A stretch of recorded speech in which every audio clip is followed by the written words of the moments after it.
El presidente Gustavo Petro ha lanzado un auténtico misil político en el tablero internacional. En la tarde del miércoles 2 de octubre anunció la expulsión de toda la delegación diplomática de Israel en Colombia tras conocerse que 2 mujeres colombianas participaban en la flotilla humanitaria Global Summit y fueron retenidas, o mejor dicho, secuestradas ilegalmente por el ejército de Israel. Un mensaje que no ha sido en absoluto tibio, no ha sido diplomático, ni tampoco burocrático. Ha sido una declaración frontal de guerra política contra Israel. Petro señaló que si la información era cierta, y todo apunta a que efectivamente es cierta, acompañando a unas cuantas más personas españolas y de muchas otras nacionalidades, estamos ante un nuevo crimen internacional cometido por el gobierno de Netanyahu. Y no se quedó en palabras, Gustavo Petro decretó inmediatamente la denuncia del Tratado de Libre Comercio con Israel y la salida de todo su cuerpo diplomático de Colombia.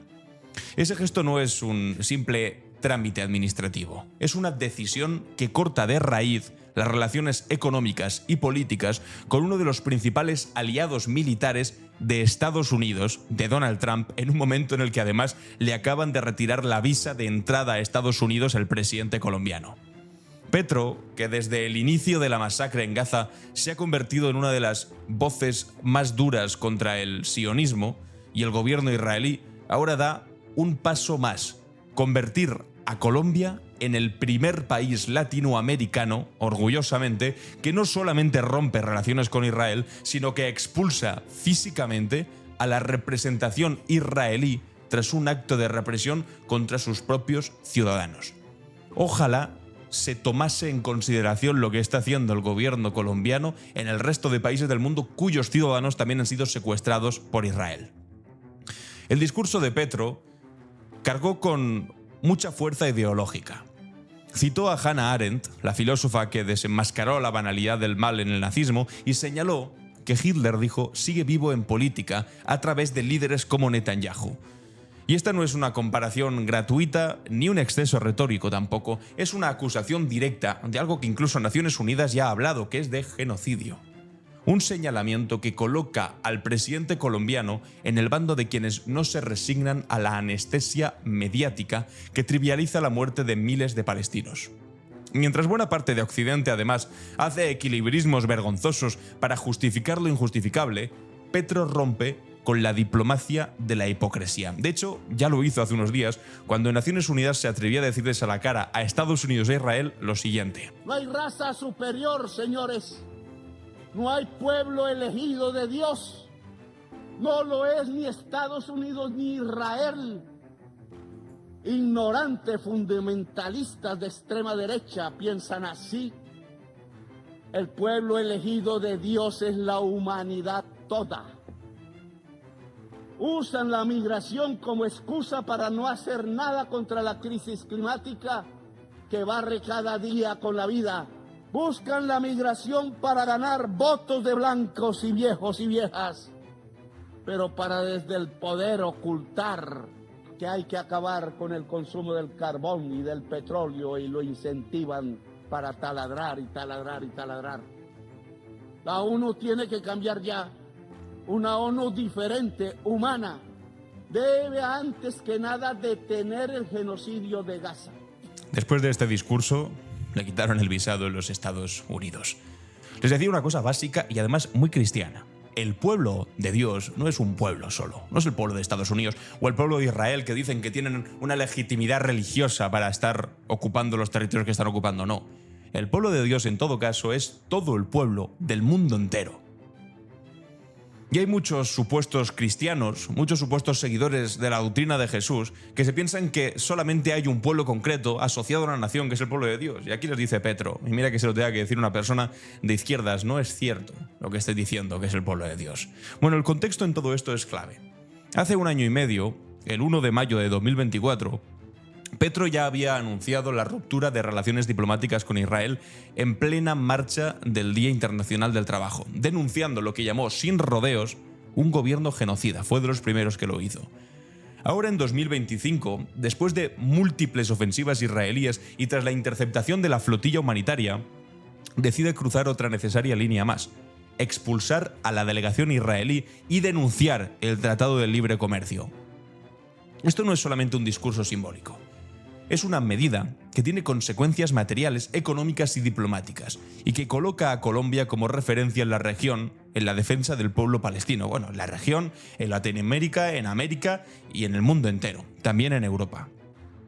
La situación que desencadena todo esto es escandalosa.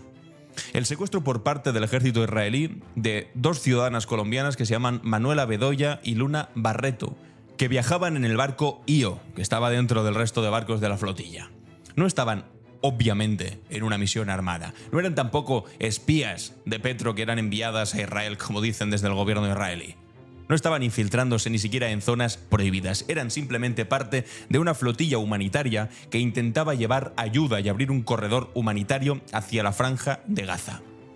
Fueron además detenidas en una zona de alto riesgo, en aguas internacionales, es decir, no en aguas de Israel, en aguas internacionales, interceptadas y trasladadas a un puerto israelí. Un acto de piratería de Estado en aguas internacionales y contra civiles que lo único que pretendían era salvar vidas y denunciar la situación que está produciendo el gobierno de Netanyahu en la franja de Gaza. El movimiento mundial a Gaza lo ha dicho sin rodeos. Lo que Israel está haciendo con esta flotilla es criminalizar la solidaridad, amedrentar a quienes intentan romper el bloqueo y al mismo tiempo mandar un mensaje de impunidad al mundo. Y ante esto, colectivos en Colombia ya han convocado numerosas movilizaciones, no solamente contra Israel, sino también contra la élite empresarial local, señalando a la ANDI, por ejemplo, por mantener vínculos económicos con la misión israelí y con el sector minero que legitima ese comercio. La propuesta no se limita a la embajada y al cuerpo diplomático israelí, porque está apuntando también a los intereses económicos que sostienen en esa relación. Pero lo más interesante aquí es el pulso geopolítico. Petro, que hace apenas unos días visitaba a Naciones Unidas, lo acabáis de ver, y habló contra la ofensiva de Gaza en Naciones Unidas y hasta invitó a soldados estadounidenses a desobedecer órdenes de su comandante en jefe, está rompiendo las reglas no escritas de la sumisión latinoamericana a los Estados Unidos, y eso es lo que les fastidia, eso es lo que no soportan. La Casa Blanca reaccionó inmediatamente. Le cancelaron la visita a Petro, un gesto de represalia simbólica pero contundente, y también la visa. Washington lo acusa de intromisión, pero lo que está en juego es mucho más grande. Petro desafía directamente la arquitectura de poder que sostiene Israel en la región. En su comunicado posterior, la Cancillería colombiana también fue clara. Exigió la liberación inmediata de sus ciudadanas y de además todos los demás miembros de la flotilla e insta a países como España, como Brasil, como México, como Sudáfrica, como Irlanda, cuyos ciudadanos también han sido detenidos, a actuar juntos. En España hay unos 30 que han sido detenidos, 30 españoles. Es un intento de articular una necesaria respuesta internacional que vaya más allá de las condenas vacías. Y aquí se juega algo fundamental. ¿Serán acaso los gobiernos capaces de defender a sus ciudadanos frente a un Estado que actúa con total impunidad, o volverán a claudicar de manera penosa ante la presión de los Estados Unidos y de las multinacionales con muchos intereses en Israel? La flotilla Global Summit tenía unos objetivos claros: entregar ayuda humanitaria, visibilizar la tragedia palestina y denunciar la guerra de Israel. Israel, con su interceptación, no solamente estaba bloqueando la ayuda material, sino que convierte en rehenes a ciudadanos de medio mundo, de casi 50 países diferentes, y lo hace convencido de que no va a tener consecuencias reales, de que nadie se va a atrever a actuar como Petro sí se ha atrevido en este caso. Lo que cambia la ecuación es la decisión de Petro: expulsar diplomáticos, romper tratados, enfrentar el coste político que se tiene que enfrentar por una cosa como esta, y en ese gesto Colombia se coloca en primera línea de un conflicto que no solamente es el de Gaza, es el de la disputa entre quienes aceptan la barbarie y quienes se rebelan públicamente contra ella. El caso de Colombia podría marcar un precedente, ojalá lo haga. Si otros gobiernos latinoamericanos siguen ese camino, Israel podría enfrentarse cada vez más a un aislamiento creciente, por lo menos en la región latinoamericana, algo que ni siquiera ocurrió en los momentos más duros de su historia. Pero la pregunta es: ¿tendrán el valor de hacerlo también? Porque en esta batalla, como recordó Petro, no solo se juega la suerte del pueblo palestino, sino la dignidad de todos los pueblos que deciden no anestesiarse ante el horror que además estamos viendo transmitido en vivo y en directo de la masacre de niños, de adultos, de civiles, de cualquiera.